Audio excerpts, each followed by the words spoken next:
चलिए world regional geography में हम एक कदम और आगे बढ़ते हैं। आज हम साउथ अमेरिका में आगे 3 कंट्रीज़ के बारे में पढ़ेंगे, इक्वाडोर, पेरू एंड बोलिविया।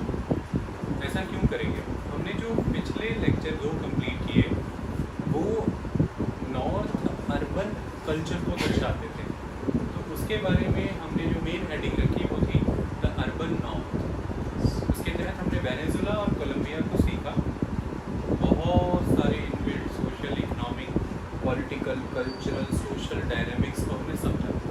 आज हम आगे बढ़ रहे हैं और कुछ चीज़ें और समझेंगे। अब हम एग्जैक्टली जहाँ लोकेट कर रहे हैं वो ये वाला इलाका है, मैं आपको दिखा देना चाहता हूँ। हम एंडीज माउंटेन से ही इसे रिलेट कर रहे हैं और हम यहाँ हैं। तो यहाँ देखिए, तो ये जो एंडीज माउंटेन है, इस एंडीज माउंटेन के इस क्षेत्र को हम स्टडी करने जा रहे हैं। इसकी वजह से इसे रूरल एंडीज भी कह सकते हैं आप, क्योंकि जब कल के लेक्चरों में हमने पिछले लेक्चरों में हमने अर्बन पढ़ा जो कि नॉर्दर्न अर्बन एरियाज थे, आज हम रूरल एरियाज की स्टडी कर रहे थे, क्योंकि साउथ अमेरिका का एक हिस्सा रूरल कल्चर को भी दर्शाता है। और उसके 3 मुल्क हमने जिक्र किए थे, इक्वाडोर, पेरू और बोलिविया। तो डोमिनेंस देखिए आपको नज़र आ रहा है इस पूरे क्षेत्र में एंडीज माउंटेन का, ये एक चीज़।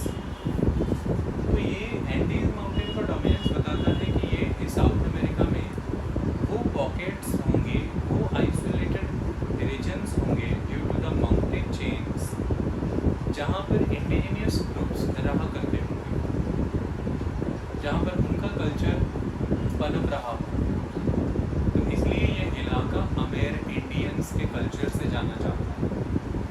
अमेर इंडियंस है इंडिजिनियस ग्रुप, और अमेर इंडियंस का यहाँ होना ही इस बात को दर्शाता है कि हम जब उनके विषय में पढ़ते हैं हम ज़्यादा इम्पैक्ट देख पाते हैं रूरल कल्चर का as compared to urban culture, क्योंकि अमेर इंडियन अपने आप में इंडिजिनियस ग्रुप है यहाँ के। तो हम रूरल अमेर इंडियन एरियाज़ के बारे में स्टडी करने जा रहे हैं। आपने जब उसे अर्बन नॉर्थ कहा तो आप इसे रूरल वेस्ट भी कह सकते हैं।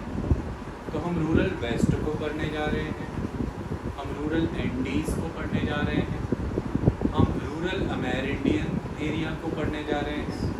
इन अलग अलग नामों से इसे जाना जाता है। बेसिकली हम पढ़ने जा रहे हैं, हमने लिखा यहाँ पर इक्वाडोर, पेरू और बोलिविया, और उनके तहत हम इन सारे एलिमेंट्स को स्टडी करेंगे। और एक कंट्री पाराग्वे भी हम स्टडी करेंगे, वो इनसे अलग रहेगी। इतनी बात समझ में आई? चलिए आरंभ करते हैं, चीज़ों का शुरुआत करते हैं। देखिए, जब हमने इन कंट्रीज़ का जिक्र किया तो ये ज़रूरी है कि हमें ये समझ आए कि हम किस क्षेत्र की बात कर रहे हैं। ये देखिए, यहाँ से इक्वेटर गुजर रही है, this is the capital Kyoto. Ecuador की कैपिटल क्वेटो, क्वेटो से देखिए होके गुजरती है इक्वेटर, तो एग्जैक्ट कैपिटल है जिसके इक्वेटर गुजर रही है। ऐसी चीज़ें अक्सर नहीं होती, इसलिए मैंने ये चीज़ एम्फेसाइज़ की। कहीं अगर एग्ज़ाम हो और उसमें ये पूछा जाए कि इनमें से कौन इक्वेटर पर नहीं है, कौन सा शहर, तो आप इस गलतफहमी में आ जाते हैं कि दुनिया भर के तमाम शहर याद करने पड़ेंगे जो इक्वेटर पे हैं।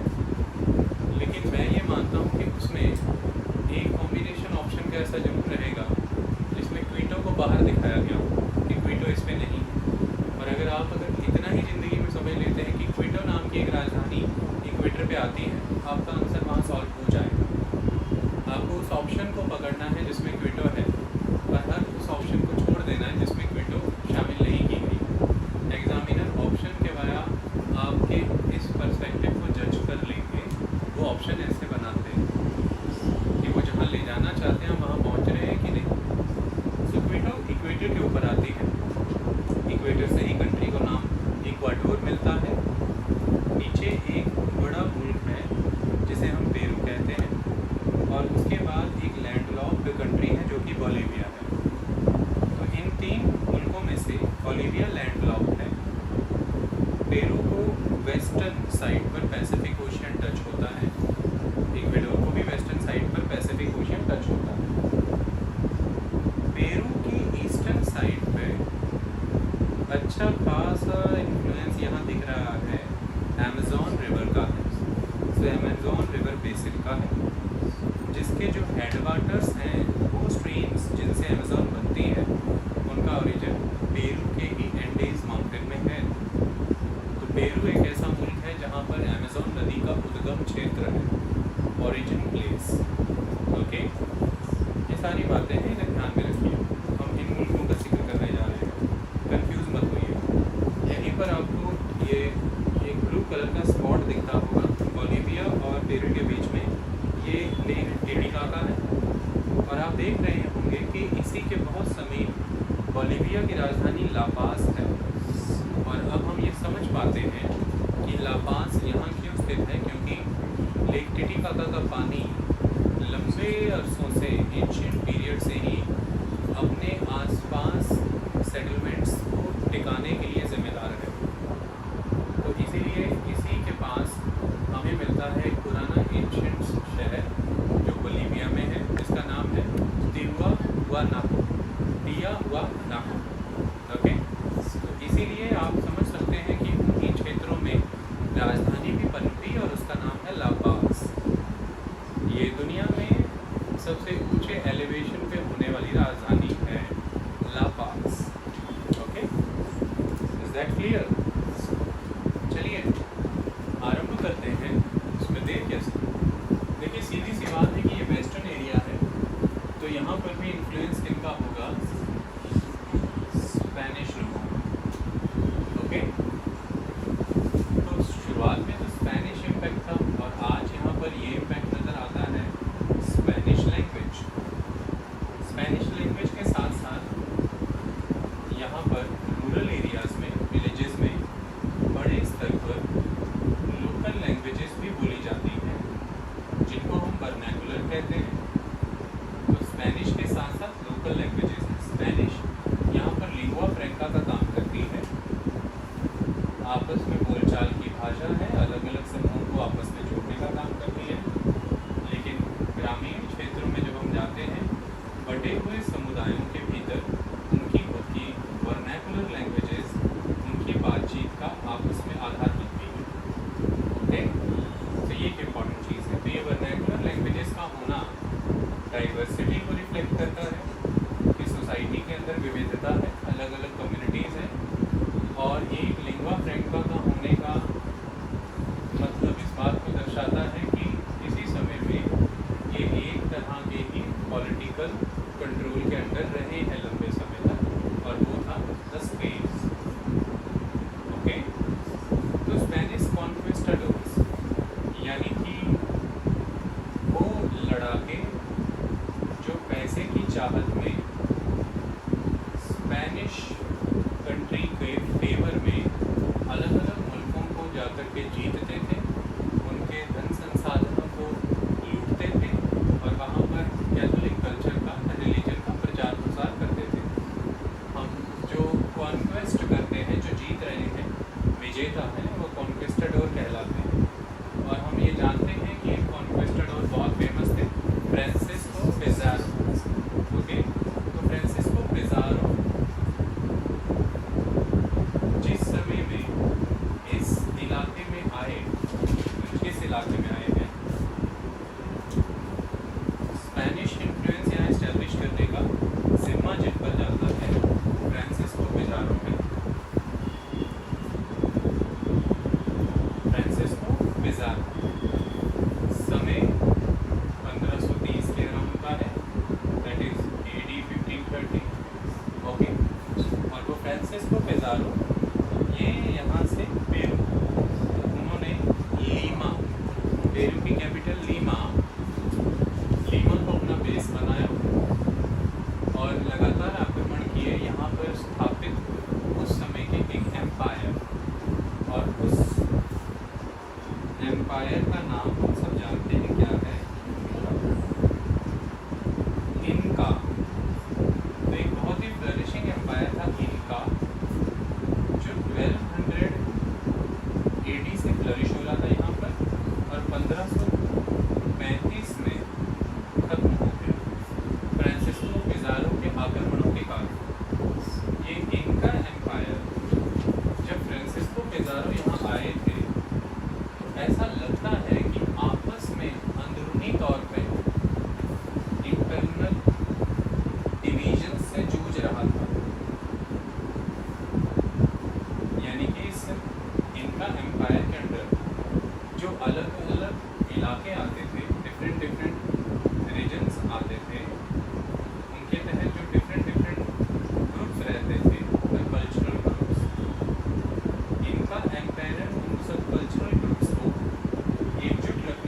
प्रयास कर रहा था, ऐसे लगता है, उससे प्रतीत होता है कि इनमें उस समय में भीतरी तौर पे ही विभाजन चल रहा था, इंटरनल डिवीजन, और यही इनकी वीकनेस का कारण बना। इसलिए सिर्फ और सिर्फ 200 लड़ाके और कुछ 1 दर्जन घोड़ों के साथ ही फ्रांसिस्को पिज़ारो ने इनका एम्पायर को नष्ट कर दिया, खत्म कर दिया, और बड़े पैमाने पर गोल्ड एंड सिल्वर इस एम्पायर उसके तहत रहने वाले लोगों से लिया और खुद को और स्पेन को बहुत रिच किया। ओके, इतनी कहानी क्लियर हुई। इनका एम्पायर यहाँ पर एकमात्र कल्चर है ऐसा नहीं था, उसके पहले बहुत सारे कल्चर यहाँ पर रहे होंगे ऐसा प्रतीत होता है, और उसी के कारण आज की डेट में वहाँ के जो लोकल रूरल पीपल हैं वो कल्चरली बहुत डाइवर्स हैं। उनमें जो कल्चरल डाइवर्सिटी नज़र आती है वो इस बात का प्रतीक है कि इनका एम्पायर के पहले यहाँ पर पहले के फेजेस में बहुत सारे इंडिजीनियस कल्चर आए हैं, इंडिजीनियस कल्चर ग्रुप रहते थे। आज के वहाँ के अमेरिंडियन समाज में वो कल्चरल डाइवर्सिटी नज़र आती है। इतनी बात स्पष्ट हुई? वेरी गुड, ठीक है। तो फ्रांसिस्को पिज़ारो की तरफ से इन्हें खत्म कर दिया गया। अब सवाल ये आता है कि धर्म कौन सा अपनाया जाता हो? तो नेचुरली स्पेनिश इन्फ्लुएंस है, तो रोमन कैथोलिक धर्म इम्पॉर्टेंट होगा। स्पेन का इन्फ्लुएंस, स्पेनिश लैंग्वेज, स्पेन का इन्फ्लुएंस, ये सब इन्फ्लुएंसेस स्पेन के क्लियरली नज़र आते हैं। मेन जो ग्रुप यहाँ पर है, जो कॉन्किस्टाडोर्स के चले जाने के बाद, यानी कि वो जो ओरिजिनल स्पेनिश पीपल थे जब वो चले गए, उनके बाद उनकी जो विरासत है, यानी कि वेल्दी एलीट क्लास, जो आज की डेट में बिग लैंड ओनर्स हैं वहाँ के, जिनके पास बिजनेस हाउसेस हैं और जो पॉलिटिकल पावर होल्ड करते हैं अपने पास, ये सब चीज़ें जिनके पास हैं, वो वेल्दी एलीट क्लास वहाँ का अब है मेस्तीजो, द मेस्तीजो पीपल। और ये मिक्स्ड रेस है, हम जानते हैं, the combination of Spanish and the Amerindians. तो ये वेल्दी एलीट क्लास है जो इन सब चीज़ों को अपने पास रखे हुए हैं, और जो मार्जिनलाइज्ड हैं, जो वीकर हैं, पुअर हैं, वो अमेरिडियंस हैं। अमेरिडियंस आई बात समझ में? तो अगर इक्वाडोर की और बोलीविया की बात की जाए तो लगभग वहाँ का 33% कम्युनिटी रूरल एरियाज़ में रहती है।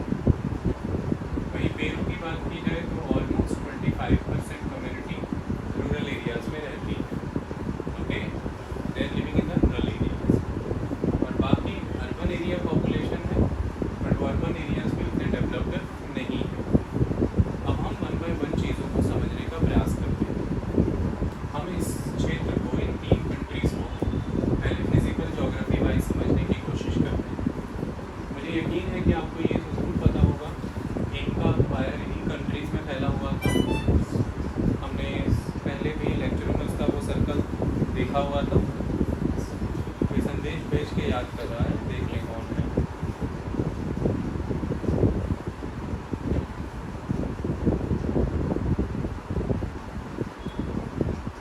कोई भी नहीं,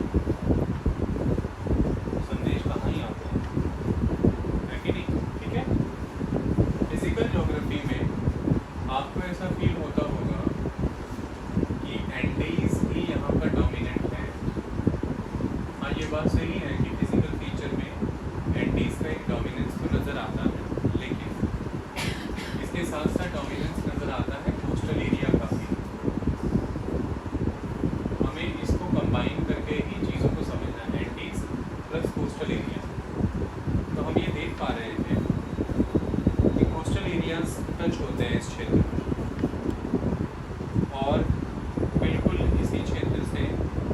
पास से होकर के एंडीज गुजरते हैं। देखिए गुजर रहे हैं ना। उसके बाद देखिए बिल्कुल कोस्ट आ जाता है,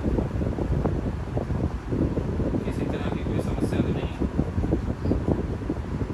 यहाँ पर जब आप फिजिकल ज्योग्राफी में और आगे जाकर के पढ़ेंगे तो आपको देखेगा चिले पेरू ट्रेंच, यहाँ पे ट्रेंच है।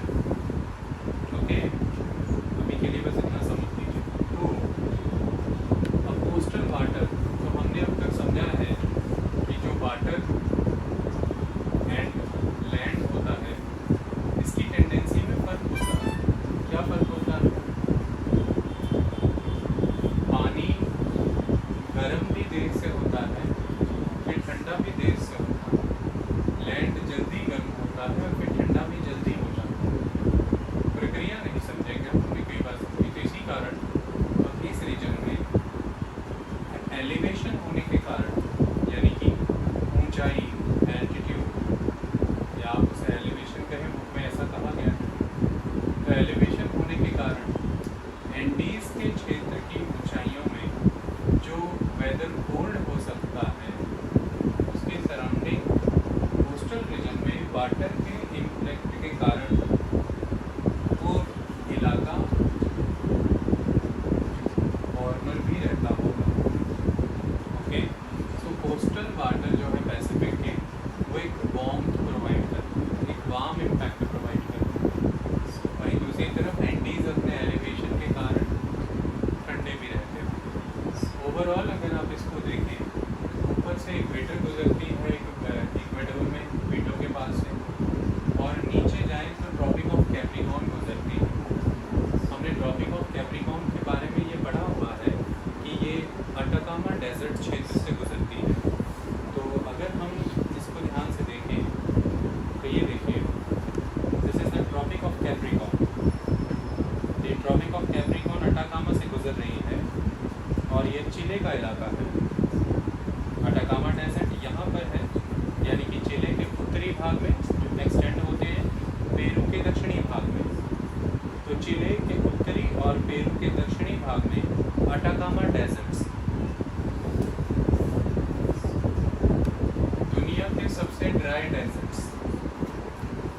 सबसे ड्राई डेजर्ट्स है ये अटाकामा डेजर्ट।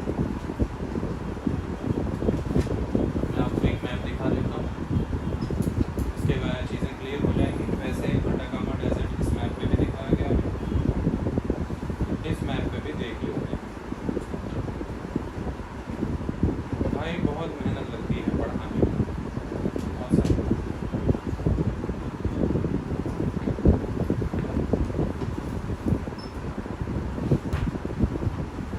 तमाशबीनी है मैं कि फिर भी बच्चों की कदर नहीं होती।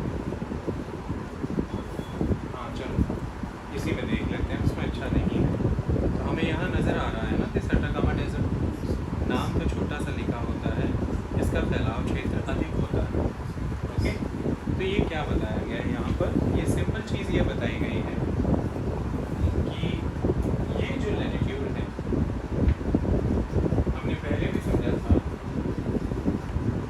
इक्वेटर मैं एग्जैक्टली प्रिसाइज 23.5 नहीं लिख रहा हूँ, 30 डिग्री नॉर्थ और 30 डिग्री साउथ लैटिट्यूड जो होते हैं, इसमें हवाएं इस तरह से चलती है ना, ये इस तरह से चलती है। मतलब एक तरह से नॉर्दर्न हेमिस्फीयर में ये नॉर्थ ईस्ट से साउथ वेस्ट की ओर चलती है और साउदर्न हेमिस्फीयर में ये साउथ ईस्ट से नॉर्थ वेस्ट की तरफ चलती है, इस तरह से। तो क्योंकि बड़ा फिनोमेना है पूरे अर्थ के लेवल का, तो फिर ओवरऑल हमें इसे ईस्ट से वेस्ट की ओर ही एज्यूम कर लेते हैं।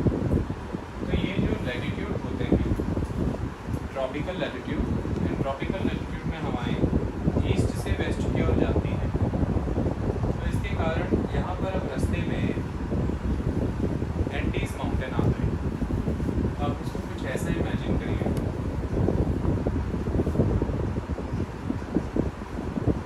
कि हवाएं ईस्ट से वेस्ट की ओर आ रही,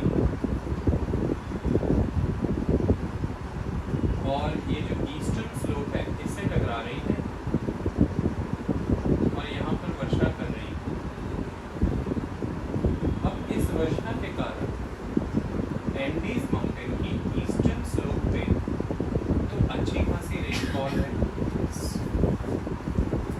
जिसकी वजह से अच्छी खासी हरियाली है, वनस्पति है, यानी कि वेजिटेशन। ओके, ईस्टर्न साइड पे तो वर्षा है, और क्योंकि हवाएं जब पर्वत की इस ढलान से टकराती हैं तो वो टकरा के ऊपर उठती हैं, और जब वो टकरा के ऊपर की ओर उठती हैं तो वो एक हाइट पर जाके कंडेंस हो जाती है, और कंडेंसेशन के फलस्वरूप ये मेघ बनते हैं, बादल। और जब ये इतने भारी हो जाते हैं कि नीचे से ऊपर उठने वाली हवाएं इन्हें हवा में लटकाए ना रख पाती हैं, फिर ये बूंदें ज़मीन पर बरस जाती हैं। लेकिन अब दूसरी तरफ बिल्कुल ये है कि जो वेस्टर्न साइड है एंडीज़ की, उस वेस्टर्न साइड तक जब ये हवाएं ऊपर पहुंच के बादल बन रही हैं और पानी गिर रहा है, तो अब ये हवाएं आगे क्रॉस होंगी, तो फिर यहाँ पर ये नीचे की ओर गिरेंगी हवाएं। ये ड्राई विंड है, तो यहाँ पर हवाएं ऊपर उठ रही हैं टकरा करके, यानी कि गर्म हवाएं हल्की हैं और वो ऊपर उठती हैं, तो वार्म एयर एक्सपैंड हुई और वो ऊपर की ओर उठ गई टकरा करके चट्टानों से। लेकिन अब यहाँ जब ऊपर वो हवाएं जो हैं वो गर्म नहीं रही, अब ठंडी हो गई हैं, तो वो नीचे गिर रही हैं, और जितना मॉइस्चर था वो तो वर्षा बन के गिर गया, तो वो ड्राई विंड है। तो वो सरफेस पर जब आएंगी तो यहाँ पर एक अच्छा खासा कलेक्शन ऑफ ड्राई विंड हो जाएगा, द ड्राई विंड। एक बात हमेशा याद रखनी है कि ऊपर उठती हुई हवाएं के लिए हम एक वर्ड यूज़ करते हैं, दैट इज एटमॉस्फेरिक अनस्टेबिलिटी। तो यहाँ पर पृथ्वी के इस क्षेत्र पर सन से रेज रिसीव हुई, ये क्षेत्र गर्म हुआ, तो गर्म होने के बाद जहाँ यहाँ पर जो हवाएं थी गर्म हुई तो फैल गई तो हल्की हो गई। Density is equal to mass over volume, volume बढ़ गया, फैल गई, तो डेंसिटी कम हो गई, वॉल्यूम बढ़ने से डेंसिटी कम होगी ना, इन्वर्सली प्रोपोर्शनल है ना दोनों। तो ऐसे में ऊपर उठने लगी ना हवाएं,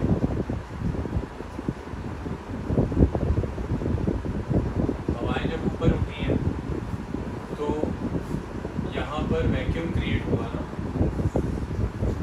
यहाँ पे हवाएं कम हो गई ना सरफेस पे, तो सराउंडिंग रीजन से हवाएं आके उसको फिल करेंगी। ये हवाएं भी यहाँ आएंगी, ये भी सरफेस के कांटेक्ट में आएंगी, गर्म होंगी, ये भी ऊपर उठेंगी। तो इस तरह से यहाँ से हवाएं आकर के इस जगह के वैक्यूम को फिल कर रही हैं, गर्म हो रही है और ऊपर उठ रही है, और ऊपर मेघ बन रहे हैं। तो ऐसे में जब आप यहाँ खड़े हैं तो पहले तो बहुत शांति हो जाती है जब हवा ऊपर उठ रही है, एकदम माहौल जो बनता है उसे कहते हैं लो प्रेशर।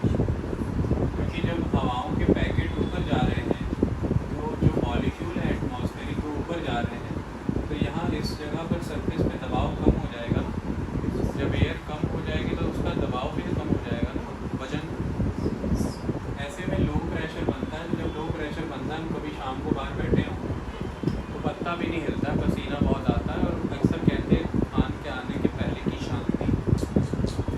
फिर थोड़ी देर में आप लोग देखते हैं बहुत तेज़ पेड़ हवा में झूलने लगते हैं, क्योंकि फिर उस वैक्यूम को भरने के लिए सराउंडिंग से हॉरिजॉन्टल विंड आती है। तो पहले तो वर्टिकल ऊपर जा रही होती है, तो उससे तो हमें हवा फील होगी, बाल ऊपर को तो उड़ेंगे नहीं, ऐसा तो होगा नहीं। पर यहाँ पर जब एक्सट्रीम लो प्रेशर बन जाए और सराउंडिंग रीजन में हवा ज़्यादा है, तो फिर वहाँ तो प्रेशर ज़्यादा है, तो फिर हाई प्रेशर से लो प्रेशर की और ग्रेडियंट बनता है। फिर हवाएं हाई टू लो की तरफ फ्लो करती है ना, ये वाली है ना, प्रेशर ग्रेडियंट कहते हैं इसको, ढलान। इससे फिर यहाँ आप हवाएं गर्म हो करके ऊपर उठती रहती हैं तो वर्षा होती है। मतलब हवाएं चल रही हैं, बरसात हो रही है, बिजलियाँ कड़क रही हैं, टर्बुलेंस है। और ये टर्बुलेंस का कारण इस पर्यावरण में जो उथल पुथल मची है, इसका कारण है हवाओं का गर्म होकर ऊपर उठना। ओके, तो जब हवाएं गर्म होकर के ऊपर उठती हैं, वो एटमॉस्फेरिक अनस्टेबिलिटी की कंडीशन से कनेक्टेड सिचुएशन होती है। और एटमॉस्फेरिक अनस्टेबिलिटी का सीधा मतलब होता है प्रेसिपिटेशन, मतलब बरसात या बर्फबारी। So when the atmosphere will become turbulent और अनस्टेबल, तो it will convert into the rainfall और the snowfall, that is precipitation. लेकिन अब बिल्कुल उलट कहानी ये है, ये जब ऊपर जाएंगी, ऊपर जा कर के ये डाइवर्ट होंगी, और डाइवर्ट होके एक पॉइंट के बाद ये नीचे